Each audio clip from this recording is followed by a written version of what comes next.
예, 경매 관련 두 번째 시간 시작하겠습니다.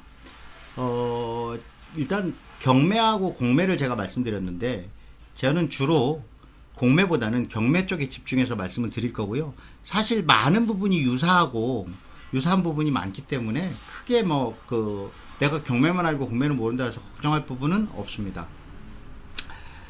자, 일단 법원 경매 진행 과정은 아까 제가 첫 번째 시간에 말씀드렸지, 법원의 경매는 개인 간의 채무 관계를 정리해서 많이 나온다 그랬죠. 물론 채무 관계뿐만 아니고요.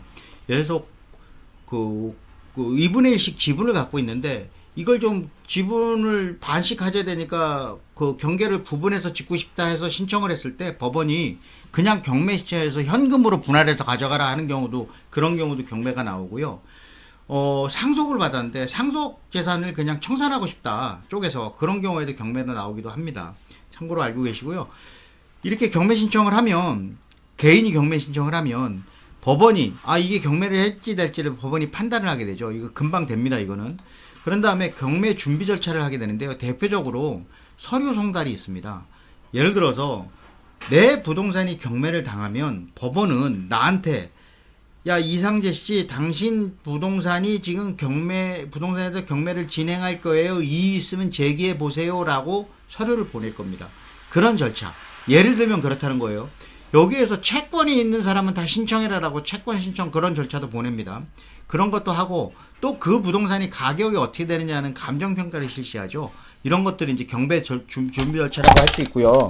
이런 준비 절차를 지나고 나면 배당 요구 종기일이 지정이 됩니다. 아까 제가 말씀드린 이 경매가 진행이 돼서 돈이 들어왔을 때 나는 이 부동산에서 얼마를 받아야 돼요 라고 하는 배당 요구서를 제출해라라고 그거를 정합니다. 법원에서 그 종기일, 마지막 날짜, 그 기한을 딱 정해서 통지를 했을 때 그 기한 안에 신청해야 돼요.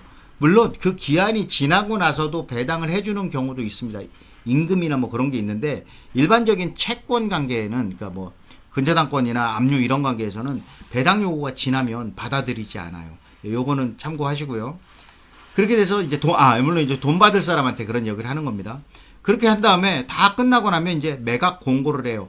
몇 년, 몇 월, 며칠, 어느 법원에서 매각을 하니 관심 있는 사람 오세요라고 하는데, 이게 보통 2주 전에 매각 공고를 합니다.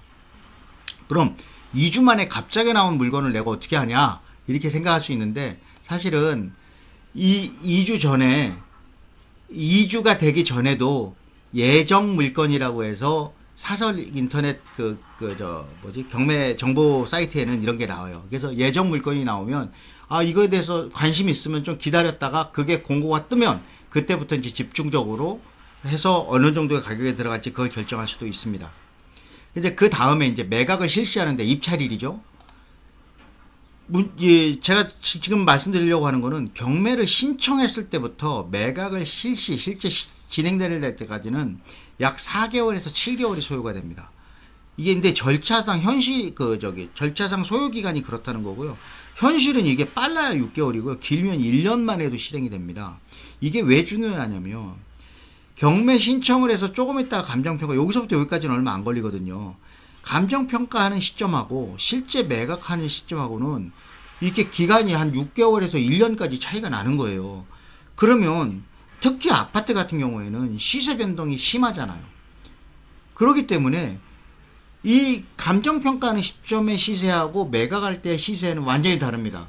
그래서 부동산 아파트 가격이 막 상승할 때, 그때는 감정가 대비 매각 낙찰가가 110%, 120%가 가기도 해요. 그게 그래서 발생하는 거니까 참고하십시오. 근데 매각 공고를 하고 매각을 실시했는데 유찰이 돼요. 그러면 매각 공고 다시 하고 다시 매각 실시하고, 매각 공고 시하고 다시 매각 실시하고, 이렇게 반복이 됩니다. 아까 이게 제가 말씀드렸지만 이게 보통 그 텀이 3주에서 8주 정도 이렇게 계속 반복이 됩니다.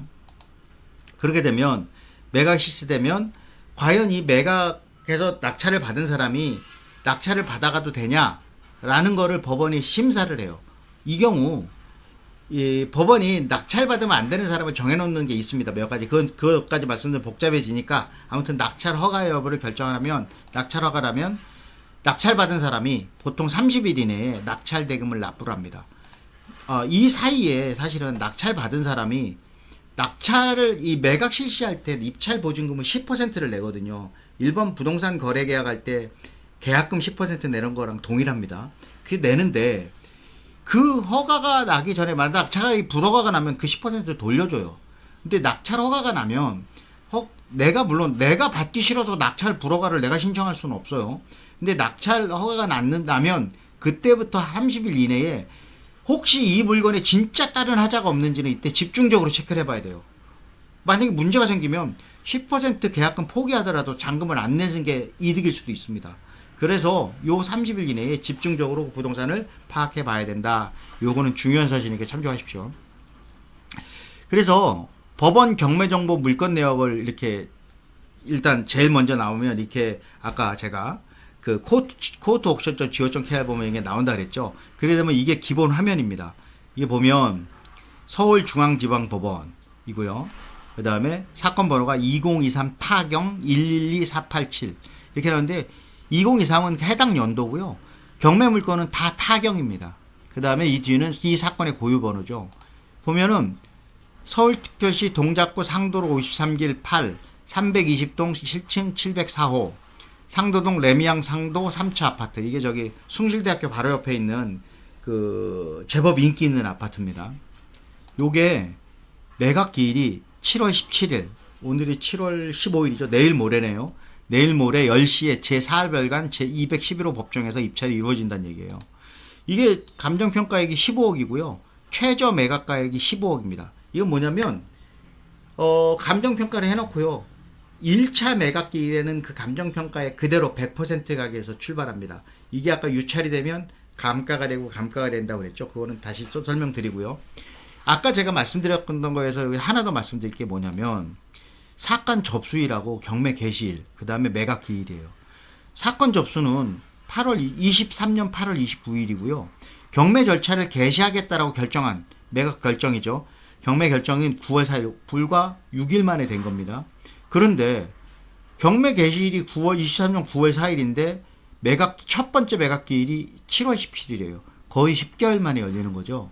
물론 이게 뒤편에 나오겠습니다만은 첫 번째 매각 기일은 4월에 잡혔어요. 근데 그게 연기돼 가지고 7월 17일 날 첫 매각이 시작되는 겁니다. 아무튼 이 시간은 여기까지 하고요. 다음 시간에 요거보다 조금 더 발전된 거 그거 말씀드리겠습니다.